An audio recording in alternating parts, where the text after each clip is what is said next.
Welcome to TV 49 news. Nandyal జిల్లా ఆత్మకూరు పట్టణంలోని R&B అతిథి గృహం వద్ద శంకర నేత్రాలయ కంటి వైద్యశాల మరియు డాక్టర్ జీవీఎస్ సత్యనారాయణ శర్మ వారి కుటుంబం సంయుక్తంగా నిర్వహించిన ఉచిత కంటి శుక్లం శస్త్రచికిత్స శిబిరాన్ని ముఖ్య అతిథిగా హాజరై కంటి శిబిరాన్ని ఎమ్మెల్యే బుడ్డ రాజశేఖర రెడ్డి ప్రారంభించారు.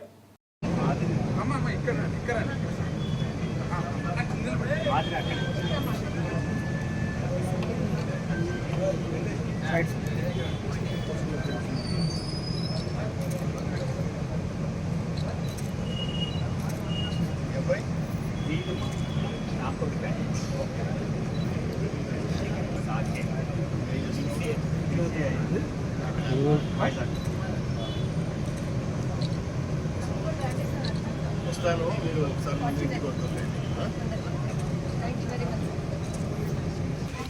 కూర్చో.